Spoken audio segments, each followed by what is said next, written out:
think you're supposed to. Somebody told me you're supposed to do like a loud sound, so that the audio and then that will know when to sync. You know what I'm saying? You know how they do the click thing? Turns out that's why they do that. Oh. I didn't know that either. So should I?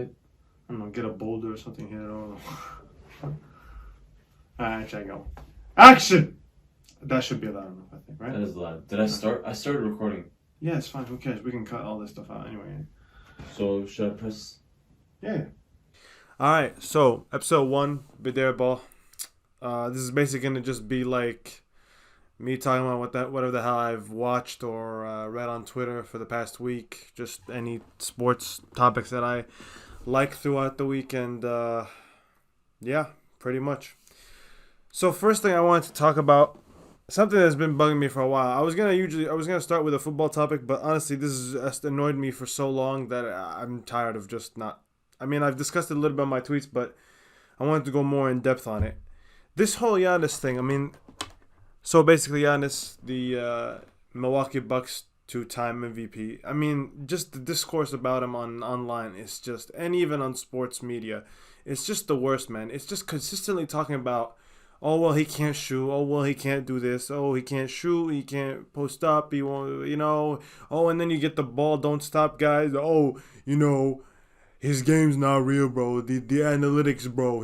Those guys, those love him. The casual fans love him. But like the guys, the galaxy brain sports guy apparently doesn't understands that Giannis's game isn't real or whatever the fuck that means. It's just a bunch of crap. And then they just fucking put a bunch of buzzwords together like, oh, pull up, hezzy, in your face, nothing but net. Oh my god, like they use all those stupid clips to just tell you that Giannis isn't a winning player somehow. The guy has 2 MVPs, but apparently he's not a winning player because only those galaxy brain sports people, only those guys know what winning takes, okay?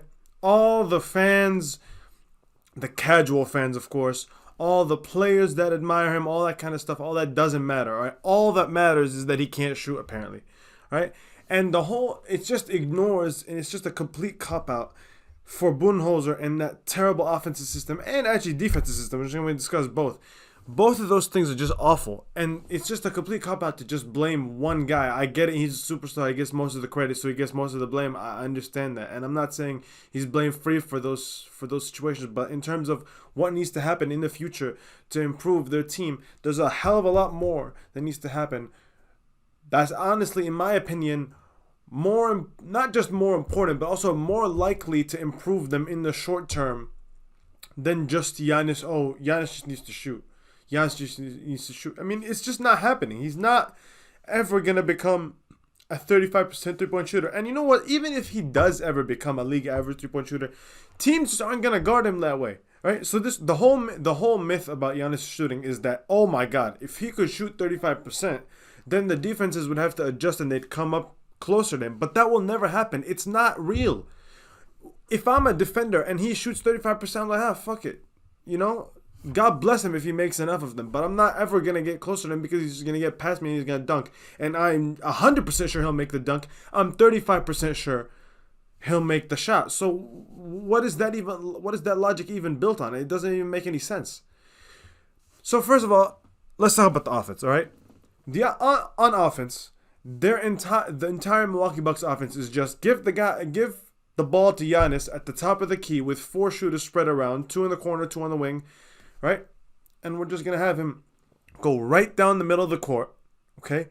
And come what may. And if a wall gets built, a wall, obviously, that's the most nonsense used word now because everybody apparently can build a wall. Even teams that aren't equipped, not that many teams have 3 giant guys who can keep up with Giannis stride for stride like Miami did with Bam and Jimmy and Jay Crowder. People act like every team has that, all right? By the way, the Nets don't have that. The Nets don't have 3 guys who are actually going to be able to contain him athletically and size-wise. It's just not going to happen. So that's a discussion I'll have later. The point is, when those teams build the wall, the entire philosophy is he's going to drive and then he's going to kick it out to these shooters. These shooters that, by the way, aren't even that great. It's just a myth that we imagine they're that great. Middleton, great shooter. Jrue Holiday, now, we've just added Jrue Holiday. They just added Jrue Holiday. Better shooter. Okay? But these guys that are also getting the shots, Brook Lopez, below 36%. That's the average. Below average shooter. Dante DiVincenzo, below average shooter last year.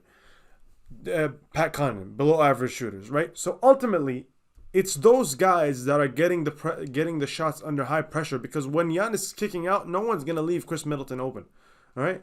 So all these things are happening. And Toronto already last year proved that this whole myth about, oh, just kick it out to open shooters and they'll make it, it's nonsense, all right?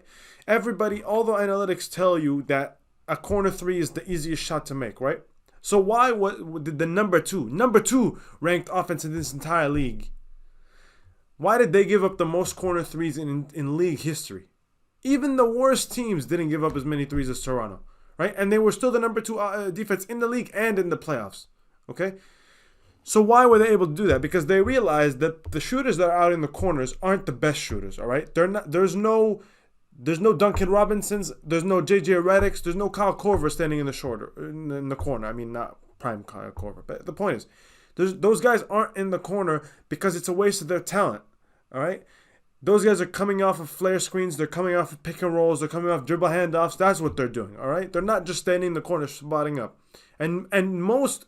Actually, there's only one PJ Tucker. Everyone else isn't PJ Tucker, so they can't even shoot that efficiently. So when you kick it out to those subpar shooters that are usually standing in the corner, and Toronto decided, all right, you guys are gonna kick it out to those subpar shooters, and we're gonna send 6'10" Siakam and 6'10" OG Anunoby, and we're just gonna run them off the line. And if they do shoot, we're confident that those two guys running at them with that hard closeout is gonna phase them, and then they're gonna miss more shots than they'll make. And it just so happened they were right. Okay, so the whole myth of that, oh man, all Giannis needs to do is drive and then kick, and then if those guys don't make shots, all you get to say, which is like Budenholzer is his like go-to excuses, like, oh man, guys just didn't make shots. No, guys didn't make shots. There's a reason for that. There's a method, okay? You can't just keep saying that postseason after postseason after postseason. Even when he failed in Atlanta, it was always the same crap. Oh, guys just didn't make shots. Well, I mean, that's just nonsense. You can't keep doing that year after year. Now, what you can do, you can fix the offense very easily, okay? At least incorporate pick and roll with Giannis as the roll man. All you'd have to do, okay? All you'd have to do is exactly what he's already capable of. You don't even need to improve this part of his game, all right? In the playoffs, Giannis shot 79%. 79% when he was the roll man in pick and rolls, right? Second of any players with more than 10 such plays, right? In the entire playoffs, okay? The problem with that stat is he only took 14 such shots. Do you understand? I'll give you context, all right? The two teams they played in the playoffs, they played the Orlando Magic and they played the Miami Heat, okay? The Orlando Magic, their big man, Nikola Vucevic, right? He shot 63%, lower than Giannis. But still great. He shot 63% as the roll man on pick and rolls. On 40 shots. 40. Not 14 like Giannis. 40 shots. Okay? Then they faced Miami, whose big man is Bam Adebayo. Bam shot 70% as the roll man on pick and rolls. 70. Okay? On 50 shots. Okay? So literally, Giannis is shooting better than these guys. I get it, smaller sample size. Okay? But my point is, the only way this offense progresses is if that smaller sample size gets bigger. There's no excuse in the playoffs, only running that play 14 times. When other guys are running it 40 and 50 times, it doesn't make any sense. So that's one part. Easily, you can improve that. He doesn't even need to improve his game for that to be effective immediately. Okay? Middleton or Drew Holiday and Giannis pick and rolls. Easiest thing you can do. Automatically improves the offense. But of course, all Bud wants to do is just start at the top of the key and run him downhill as if it just doesn't make any sense. As if every half court set is transition offense. It's stupid. And then you get the fact that in the playoffs, Giannis on post-ups was really bad, right? But you have to put some context to that. In the regular season, he was 0.2 points per possession higher than Anthony Davis, right? So everybody automatically assumes, hey man, Anthony Davis is a great post player, which he is, by the way. I'm not diminishing that. I'm just saying, in the regular season, Giannis was just as good of a post player, albeit, and both of them had more than 200 possessions, which is what I filtered this stat for, right?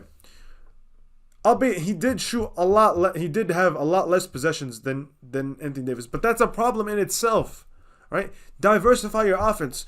Let your guys experience different kinds of shots throughout the regular season, so that when they get to the postseason, and Giannis is posting up, it's not just about scoring. By the way, the reads, the passes out of post ups are going to be easier than him running downhill into Jay Crowder, Jimmy Butler, and Bam, and then trying to find guys with those long guys, big arms and everything. All right, it's just easier when you're going in the post, and if you double in the post, which you likely will have to do against Giannis, if you double in the post, the passes just become so much easier. All right, and constant movement is much easier than just when one guy has the ball at the top of the key and you're not running any flare screens or pick and rolls. Okay, so those are immediately two things you can improve on offense. On defense, which is honestly I think the bigger problem in terms of what they do. On defense, they insist to do this stupid drop coverage, right, to protect Brook Lopez from having to switch out on guards, which is just, I mean, like in the regular season it works because most teams don't have good enough pull-up three-point shooters, but once you get to the playoffs and you're facing Tyler Hero and you're facing Duncan Robinson, I honestly can't imagine how switching Brook Lopez onto Duncan Robinson, for example, right?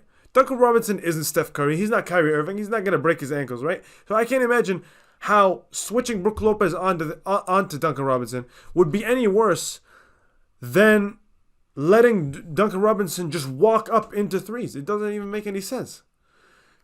So immediately, just get rid of the. I'm not even one of those guys who's just like, oh my God, switch everything. It's not that. But you do have switchable players. I mean, Giannis and Middleton, there would be pick and roll. Miami would run pick and rolls where the primary defenders for the Bucks were Giannis and Middleton, and they wouldn't even switch that. I'm like, what more switchable would you want? It's literally, I mean, Giannis is basically God's answer to like any great attacking player. He's long, he's athletic, and no one's gonna be able to bully him in the post. Like, he's literally tailor-made for this shit, and they wouldn't let him guard neither Bam nor Butler. That's the point I wanted to make, by the way. Giannis guarded Jay Crowder in the series. He guarded Jay Crowder 3 times as much as he guarded Bam, and 7 times as much as he guarded Butler in terms of possessions guarded, right? That's just unacceptable. You have the defensive player of the year, all right? And you literally have him guarding a stationary shooter. I mean, Jay Crowder is good, okay? But, like, it's just not mentally tasking to guard Jay Crowder. You know exactly what the hell he's going to do. Whereas with Bam and his facilitation, the guy averages 5 assists a game. Wouldn't you want the defensive player of the year, to be on Bam instead and guard him and try to disrupt his actions? I mean, this whole secondary help thing, it's just the most criminal minimization of a superstar defender I've ever seen in my life. Could you imagine if they just had Kawhi? The Clippers did that, and that's why they sucked. But let's say San Antonio. Could you imagine if San Antonio said, you know what, this Kawhi guy is very special defensively. How about instead of having him guard LeBron, how about we have him guard, let's have him guard Mario Chalmers. How about let's have him guard him? How does that make any sense? You have the best defense player in the league. I'm sure Lakers fans will disagree, but he is the best defense player of the year. And you have him sat there in the corner and hoping that, maybe he could protect the rim. The rim wasn't what you had a problem with in this goddamn series, all right? You just let people keep on walking into threes, and Bam was just spraying passes everywhere. He was getting everybody open. And not once did that stupid Mike Budenholzer make an adjustment and try to fix that. So it's just scapegoating, man, and it's just indicative of not understanding the game and not actually wanting to think about these teams as if, all right, if I was the coach, how would I improve? Okay, if your only answer to how can the Bucks improve is, well, lock Giannis in the gym and have him shoot. If that's your only answer, then you suck. You don't understand the game. It's not as simple as that. Giannis is trying to improve his three, and if he ever gets there, sure, God bless him. But he probably won't, and there's better things to do. And bottom line, I just think he's a winning player right now. Okay, and these mistakes are inhibiting him from actually winning anything. So I don't think there's actually the additions to his game would be great. Okay, but right as it stands right now, he's still a winning player. All right, good. Pause it.